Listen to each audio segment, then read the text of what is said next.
One day we got a phone call from a realtor in Atlantic City, and he said, "Look, I've got these people that want to shoot a movie, and they're really considering using your place. They really would like to shoot it at Tony Mart's." And so we made arrangements for them to come over on Sunday, because we were closed on Sunday. And in came the Davidsons, and I think Arlene Davidson was there. She was involved in the art production and in the site location. They came in and they looked around, and then I took out the scrapbook. And when I took the scrapbook out and started showing them the history of all the bands that played there, that was it. It was a done deal. They were like, wow. They looked at the scrapbook, they looked at the walls, they just felt the rock and roll history oozing off the walls, We started advertising for people to audition in the movie, because they wanted our regular customers to appear, as well at not only at Tony Mart's, but at the scene on 7th Street in Ocean City on the beach. Yeah, they auditioned. We had people come in and sign up, regular Tony Mart's people, and then they also had extras from like modeling schools and acting schools.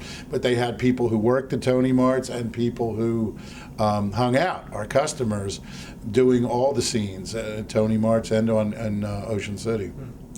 When I was walking around during that movie, because we got to just kind of run around and look at what they were doing, I was thinking to myself over and over again, someday Tony Mart's is going to be gone, and the only thing left is going to be this movie, right. And our memories.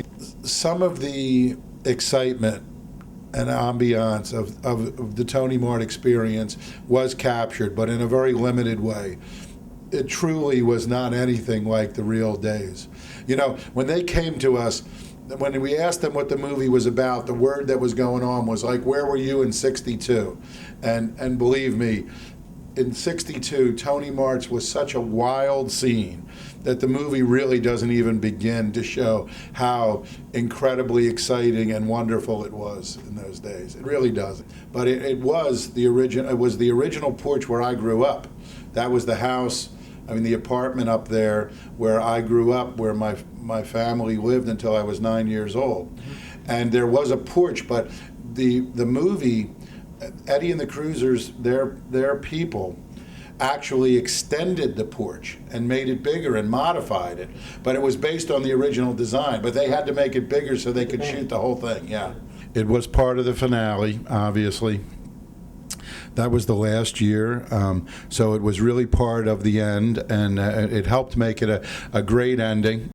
I always think, and for those people who knew my father and can appreciate my father's personality, if a band walked in with that cocky attitude like Michael Pare portrayed and said, "Yeah, tell Tony, Eddie and the Cruisers are here," my father would have said, "Throw the bums out." He would have said, "Tell them to get out." And softened him up right away that way, because he was really tough that way.